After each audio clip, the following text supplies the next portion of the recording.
மீனராசியை பொறுத்தவரைக்கும் அவங்களுக்கு இப்ப ஜென்ம சனி இருக்கிறதே கொஞ்சம் பாவம் சார். அவங்களுக்கு நல்ல பரிகாரம் சொல்லி விட்டுருங்க. எது பண்ணாலும் நெகட்டிவ் இருக்கும். யாரையும் நம்ப முடியல, எவன் ஏமாத்துறான், எவன் நம்பிக்கை துரோகம் பண்றான் எதுவுமே தெரியாது. அந்த மாதிரி ஒரு குழப்பமான ஒரு சூழல்ல இருப்பாங்க.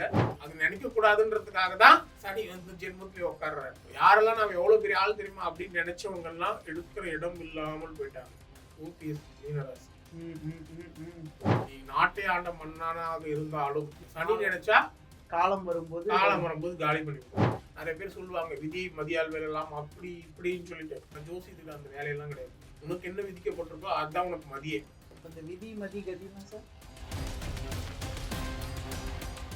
தி டிவைன் தமிழ் நேயர்களுக்கு வணக்கம். இப்போ நம்மோட யாரு இருக்கான்னு பாத்தீங்கன்னா விஞ்ஞான ஜோதிடர் ஆம்பூர் வேல்முருகன் சார் இருக்காங்க. வணக்கம் சார். வணக்கங்க.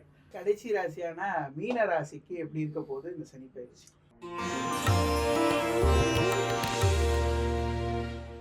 மீனராசியை பொறுத்தவரைக்கும் அவங்களுக்கு இப்ப ஜென்ம சனி இருக்கிறதே கொஞ்சம் பாவம் சார். அவங்களுக்கு நல்ல பரிகாரம் சொல்லி விட்டுருங்க. ஏன்னா அவங்களுக்கு வந்து பாத்தீங்கன்னு வச்சுங்களேன், அவ்வளோ மென்டல் டார்ச்சர் இருக்கும். எதுலையுமே முடிவெடுக்க முடியாது. எது பண்ணாலும் நெகட்டிவ் இருக்கும். யாரையும் நம்ப முடியல, எவன் ஏமாத்துறான், எவன் நம்பிக்கை துரோகம் பண்றான் எதுவுமே தெரியாது. அந்த மாதிரி ஒரு குழப்பமான சூழல்ல இருப்பாங்க. மைண்டே மனசே மந்தமா இருக்கும். ஓகேங்களா? எதுலையுமே முடிவே எடுக்க முடியல அப்படின்னு ஒரு தெளிவில்லாத ஒரு வாழ்க்கை.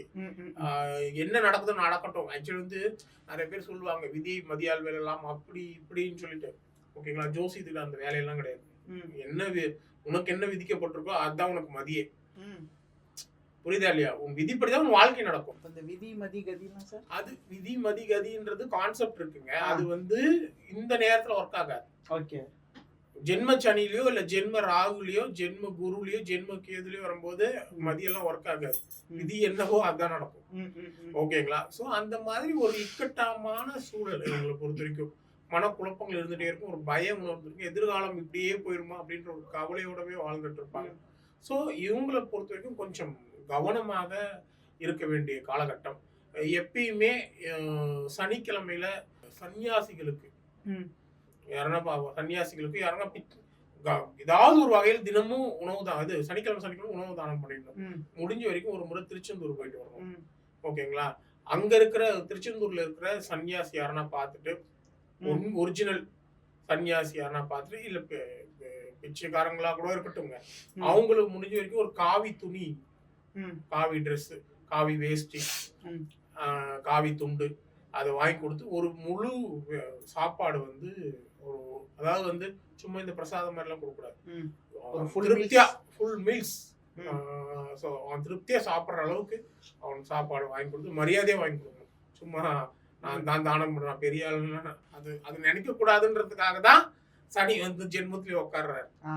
யாரெல்லாம் நாம எவ்வளவு பெரிய ஆள் தெரியுமா அப்படின்னு நினைச்சவங்க எல்லாம் எடுக்கிற இடம் இல்லாமல் போயிட்டாங்க. கண்டிப்பா. ஓபிஎஸ் மீனராசி. புரியுதா இல்லையா? சோ அந்த கவனம் இருக்கணும். அதனால வந்து நீ நாட்டை ஆண்ட மன்னனாக இருந்தாலும் சனி நினைச்சா காலம் வரும்போது காலி பண்ணி விட்டுரும். சனி நீங்க 7.5 சனி ஆரம்பிச்ச காலத்துல இருந்தே பாருங்க. ஓபிஎஸ் அவர்களுக்கு வந்து இதுவே கிடையாது. ஒரு நேரத்துல அவர் தான் தமிழ்நாட்டின் முதலமைச்சர். அதுதான் சொல்ல வர. அதனால வந்து நம்ம ஆணவம், நம்மளுடைய ஹெட் வெயிட்டை குறைக்கிறதுக்கு தான் ஜென்மச்சனியோட எஃபெக்ட். அதனால வந்து மத்தவங்களுக்கு தானம் கொடு, நீ தானம் கொடுக்குற அப்படின்ற இருமாப்பு இல்லாம நீ தானம் கொடுத்தா உனக்கு நல்லது நடக்கும் அப்படின்ற எண்ணத்தோட நீ கொடு. சார், எல்லாருமே பக்குன்னு இருக்காங்க. சனிப்பெயர்ச்சி ஒன்று வந்துருச்சு அப்படின்னாலே, அதாவது புத்தாண்டு பலன்களை விட சனிப்பெயர்ச்சி பலன்களுக்கு தான் இப்போ மவுஸ் அதிகமா இருக்கு. காரணம் என்னன்னு எல்லாருக்கும் தெரியும். சனி பகவான், சனீஸ்வரனாலே பயப்படாதவங்க கூட பயப்படுறாங்க. ஜோசியம் பார்க்காதவங்க கூட இந்த 7.5 சனி மேல அவ்வளோ நம்பிக்கையா இருக்காங்க சார். அதுக்கு என்ன ரீசன் நினைக்கிறீங்க? பூமியில இருந்து வந்து சனி வந்து ரொம்ப தூரத்துல இருக்காங்க. ரொம்ப லாங் டிஸ்டன்ஸ். ஆக்சுவலி வந்து சனியோட தாக்கம் வந்து அதனாலதான் ஒரு இப்போ வந்து சூரியன்லாம் மாசத்துக்கு ஒரு மாறிடுது. குரு வருஷத்துக்கு ஒரு தடவை, அப்புறம் ராகு கேது வந்து 1.5 வருஷத்துக்கு ஒரு தடவை மாறிடுது. ஓகேங்களா? ஸோ மற்ற பிளானட்ஸும் பார்த்தீங்கன்னா சுக்கிரன்லாம் எடுத்து 45 நாள் எல்லாம் சூரியனுடைய சுக்கிரனும் புதனும் சூரியனுடைய டிராவல் ஆகும். முன்ன பின்ன 45 நாள் 25 நாள் 45 நாள் அப்படி மாறி. ஓகேங்களா? ஸோ அதனால வந்து ஒருத்தருக்கு ஒரு பிளானட்டரி பொசிஷன் வந்து ஒரு இடத்துல உட்காந்துட்டு அதனால வந்து லாங் டர்மா நல்லது நடக்குது, இல்லை லாங் டர்மா கெட்டது நடக்குது அப்படின்னா அது சனியால. அதை தாங்கக்கூடிய சக்தி நமக்கு இல்லை. ஓகேங்களா? ஸோ 2.5 வருஷம் ஒருத்தனுக்கு ஒரு வாழ்க்கையே பிரச்சனையா இருந்தா அவன் மென்டலாயிருவானா இல்லையா? ஒருத்தனுக்கு 2.5 வருஷம் எந்த பிரச்சனையும் ஹாப்பியா இருக்கனா அது ஒன்றும் பிரச்சனை இல்லை. ஹாப்பியா இருக்கனா இன்னும் ஹாப்பியா இருக்க போறான். லைஃப் லாங் டெவலப் ஆக போறான். ஆனா ஒரு 2.5 வருஷம் கண்டினியூஸா அடி. என்ன பண்ணாலும் பிரச்சனை, மென்டல் டென்ஷன் பாதி ஒரியாயிருவாங்க. ஓகேங்களா? இது லைஃப்ல வந்து அவனுக்குன்னு ஒரு நோக்கம் இருக்கும். ஒரு லைஃப்ல ஜெயிக்கணும், இல்லை அவனுக்குன்னு சில தேவைகள் இருக்கும், சில வளர்ச்சிகள் வேணும்ன்ட்டு. தொடர்ச்சியா அடி விழுந்துட்டு இருக்கும்போது அதை விட்டு அவன் டைவர்ட் ஆயிடுவான். ஓகேங்களா? அப்போ அவன் மைண்ட் செட் மாறணும். இல்ல ஹெல்த் ப்ராப்ளம் வந்துருச்சு, கண்டிப்பா 2.5 வருஷமா பிரச்சனை இருக்கு, இல்ல ஒரு சின்ன ஆக்சிடென்ட் ஆகி படுத்த படுக்கை ஆயிடுறான். ஓகேங்களா? இல்ல ஃபேமிலி ப்ராப்ளம் வருது. ஸோ இந்த மாதிரி இந்த சனி வந்து ஒரு விஷயத்தை கொடுத்தா அது மினிமம் 2.5 வருஷம் அந்த ராசியில் இருக்க வரைக்கும் அந்த பிரச்சனை இருந்துட்டே இருக்கும். ஒரே நாள் பிரச்சனை பண்ணும், அது அவனுக்கு அந்த 2.5 வருஷத்துல பிரச்சனையே கொண்டு போய் விடும். அதுதான் சனியோட எஃபெக்ட். ஓகேங்களா? அதே மாதிரி பாசிட்டிவா இருந்தாலும் அந்த மாதிரி அந்த காலம் வந்து ரொம்ப ஜாஸ்தியா இருக்கிறதுனாலதான் எல்லாருமே பயப்படுறாங்க. இப்ப சனி பகவான் வந்து அடிக்க மட்டும்தான் செய்வார், இது கொடுக்க மாட்டாங்க. இல்ல சனி பொறுத்த வரைக்கும் 7.5 சனி, அஷ்டம சனி, கண்டக சனி. இப்ப 7.5 சனினா 7.5 வருஷம் கண்டினியூஸா, அஷ்டம சனினா 2.5 வருஷம் இருக்கிறதுலே ஜென்ம சனியும் அஷ்டம சனி தான் ரொம்ப ப்ராப்ளம் ஜாஸ்தியா கொடுக்கும். ஓகேங்களா? அதனால வந்து இந்த சனியோடைய இது வந்து இந்த 2 இடத்துல இருக்கும்போது நெகட்டிவ் அதிகமா இருக்கும். அதுவே அவங்க தனிப்பட்ட ஜாதகம் அந்த நேரத்துல ஸ்ட்ராங்கா இருக்கு, அவனுடைய திசா புத்திகள்லாம் நல்லா இருந்துச்சுன்னா இந்த அஷ்டம சனியோ இல்ல ஜென்ம சனி, 7.5 சனி இதெல்லாம் நடந்தா கூட எந்த பிரச்சனையும் இல்லாம லைஃப்ல வந்து டெவலப் ஆகுறவங்க நிறைய பேர் இருக்காங்க. அதனால அஷ்டம சனி 7.5 சனின்னு வந்தா பயந்துடக்கூடாது. முதல்ல ஜாதகம் பார்த்தா சரி. அதே நேரத்துல 3, 6, 11 சனி வருது அப்படின்னா அது ஃபுல்லா சக்சஸ் தான். அந்த டைம்ல பார்த்தீங்கன்னா 3, 6, 11 ஒருத்தருக்கு ஜாதகப்படி கோட்சாரப்படி சனி வந்துருச்சு அப்படின்னா அந்த பீரியட் ஃபுல்லா உங்களுக்கு பெரிய சக்சஸா இருக்கும். ரொம்ப ப்ராப்ளம் ஆவாங்க, மிகப்பெரிய அவங்க நினைச்சதெல்லாம் நடக்கும். ஸோ அதனாலதான் இந்த சனியை வந்து பார்த்தாவே எல்லாரும் நெகட்டிவ் பெருசா இருக்குதுன்றதுக்காக தான் பயப்படுறோம். இந்த சனி பயிற்சி நமக்கு ஒரு மாற்றத்தை கொடுத்துறாதா அப்படின்றதுக்காக தான். நீதிமான் அப்படின்னு சொல்றாங்களா சார்? சனி வந்து ஒரு வகையில நீதிமான் அப்படின்னு சொல்றாங்க, அப்புறம் வேலைக்காரன் இப்படின்னு தான் சொல்றாங்க. ஸோ இதெல்லாம் நம்ம வந்து எப்படி எடுத்துக்கிறோம் சார்? ஏன்னா நிறைய பேர் வந்து பாத்தீங்கன்னா அவர் நீதிமான்னு சொன்னாலும் நம்மளை மந்தப்படுத்துறது அவர் தான் படுத்துறாரு. மந்தமும் படுத்திட்டு எனக்கு நீதியும் கொடுப்பேன்னா அது எப்படி சார்? அப்படியெல்லாம் இல்லைங்க. சனி வந்து கர்மகாரகன். கர்மம்ன்றது வந்து கர்மம்னா 2 விஷயம் தான். ஒண்ணு நீ செய்த வினைகள், ஓகேங்களா, அதுக்கான பலன்கள் ஒண்ணு. 2வது உனக்கான தொழில் நிர்ணயித்த சனிதான். ஜாதகப்படி பார்க்கும்போது இந்த தொழில் இவன் பண்ணா, இவன் இந்த தொழில் தான் பண்ணுவான் அப்படின்ட்டு வந்து அனலைஸ் பண்ணி சொல்றதுக்கு மற்ற கிரகங்கள்லாம் இருந்தாலும் சனி வந்து மெயின். ஓகேங்களா? அவன் கர்ம காரகன் அப்படின்றதுனால. ஸோ நீதிமான் அப்படின்னா என்ன அர்த்தம் அப்படின்னா, நீங்க நினைக்கிற மாதிரி மந்த புத்தி அது வந்து அதனுடைய கேரக்டர்ல ஒண்ணு.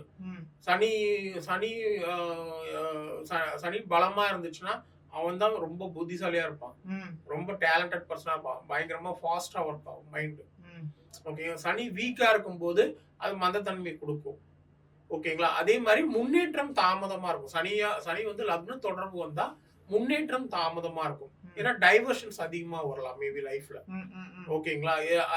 ஏன் அதுனா அவர் வந்து உடல் ஊனமுற்றவர் சனி. அவர் வந்து கால் பிரச்சனை இருக்குது. சோ அதனால வந்து அதுதான் நம்ம மந்தன்னு சொல்றோம். ஓகேங்களா? சனி வந்து பலமா இருந்தா இப்போ மகர ராசிக்காரன், கும்ப ராசிக்காரன் சனி லக்னத்துல மந்தமா இருக்கான அப்படிலாம் கிடையாது. அது சனியோட எல்லா கிரகங்களும் மந்தப்படுத்தும் ஒருத்தர. எல்லா கிரகங்களும் சனியோட கேவலமா கெடுதல் பண்ற கிரகம் எல்லாம் உண்டு. குரு வந்து ஒருத்தருக்கு பகையா இருந்துச்சுன்னா அவங்க லைஃப்ல என்னதான் பண்ணாலும் லைஃப்ல முன்னேறாங்க, லைஃபே காலி. ஓகேங்களா? சனி வச்சு நம்ம பயமுறுத்திட்டாங்க எல்லா ஜோசியர்கள். சனி வந்து நல்லது, சனி வந்து நல்லதை சூப்பரா செய்வார். சனி வந்து ஒருத்தருக்கு நல்லா ஸ்ட்ராங்கா இருந்துட்டு யோகம் கொடுக்குற நிலைமையில இருந்துட்டாருன்னா, சனி 11ல இருக்குது ஒருத்தருக்கு ஜாதகத்துல அப்படின்னா சின்ன வயசுல ரொம்ப கஷ்டப்படுவாங்க. ஒரு 40-45 வயசுக்கு மேல அவங்க வந்து டாப் மோஸ்ட் பொசிஷன்ல இருப்பாங்க. நீங்க உலகத்துல இருக்கிற எல்லா பெரிய பெரிய வரலாறு படைத்தவர்கள், ஹிட்லர் எடுத்துங்க. ஹிட்லர் வந்து நெகட்டிவான கேரக்டர். ஹிட்லர் சூப்பரான, அவரோட ஜாதகம் வந்து அவ்வளவு சூப்பரான ஜாதகம். ஹிட்லர் வந்து மத்தவங்க வந்து இப்போ அதாவது வந்து அமெரிக்காரங்க வந்து அவனுக்கு எதிர்க்கிறவங்க எல்லாம் அவன் கெட்டவன் தான் அப்படின்னு மாதிரி ஹிட்லர் இது பண்ணிட்டாங்க. ஹிட்லர் வந்து ரொம்ப நல்ல பயங்கரமான ஜாதகம் அமைப்புடையவர். அவரோட ஜாதத்துல சனி. அதே மாதிரி சதாம் ஹுசேன் ரொம்ப நல்ல ஆளு, நீங்க போய் கேட்டு பாருங்க. ஆனா அவரை வந்து நெகட்டிவா ஃப்ரேம் பண்ணிட்டாங்க. அதே மாதிரி நிறைய பேர் நீங்க ஜாதகத்தை எடுத்தீங்கன்னா உலகத்தில் மிகப்பெரிய காந்தியோட ஜாதகம் எடுத்துங்க, இது சுபாஷ் சந்திர போஸோட ஜாதகம் எடுத்துங்க, இது ராஜீவ்காந்தி ஜாதகம், இந்திரா காந்தி ஜாதகம், காமராஜர் ஜாதகம், அறிஞர் அண்ணா ஜாதகம், கலைஞரோட ஜாதகம், இவரு எம்ஜிஆரோட ஜாதகம். எம்ஜிஆர் வந்து கும்பலக்னம். ஸோ இவங்களை இப்போ பார்த்தீங்கன்னா உதயநிதி ஸ்டாலின், ஓகேங்களா, இவங்க எல்லாருடைய ஜாதகம் எடுத்துக்கணும், எல்லாத்துலேயுமே சனி பவர்ஃபுல்லாக இருக்கும். ஸோ சனி பவர்ஃபுல்லாக இருந்தால் மட்டும்தான் மக்கள் ஜனநாயகம் அப்படின்றது சனி பகவான், ஓகேவா, மக்களுடைய ஆதரவு கிடைக்கும். வாழ்க்கையில மிகப்பெரிய உச்சத்தை அடையணும்னா சனி பலமா இருக்கணும். ஆனா சனி மட்டும் பலமா இருந்தா தான் பிரச்சனை, ஓகேங்களா. சனி மட்டும் பலமா இருந்து முதல்ல நிறைய கஷ்டங்கள் அனுபவிச்சு பின்னாடி பெரிய ஆள் ஆவாங்க, ஓகேங்களா. என்ன சனி பலமா இருந்தா சோதனைகள் அதிகமா இருக்கும், சோதனைகளை தாண்டி அதற்கு அப்புறம் மிகப்பெரிய சாதனைகள் வரும். இவ்வளவு நேரம் உங்களுடைய கருத்துக்களையும் சில சூப்பரான பரிகாரங்களையும் சொன்னீங்க. யாருமே அந்த மாதிரியான விஷயங்கள் சொல்லியிருக்க மாட்டாங்க. ஏன்னா பொதுவாக பரிகாரம் அப்படின்னாலே இந்த கோயிலுக்கு கும்பகோணத்தில் இருக்கிற பல கோயில்களை மென்ஷன் பண்ணியே சொல்லிட்டு இருப்பாங்க. பட் நீங்கள் இப்போ இருக்கிற ஒரு மாடர்ன் எராக்கு ஏற்ற மாதிரியான ஒரு வித்தியாசமான பரிகாரங்களை சொல்றீங்க. மக்களும் இதை நிறைய பேர் ட்ரை பண்ணுவாங்க நம்புறேன். அதை ட்ரை பண்ணி பார்த்துட்டு என்ன ரிசல்ட் அப்படிங்கிறத கமெண்ட் பண்ண சொல்லுவோம். Thank you sir.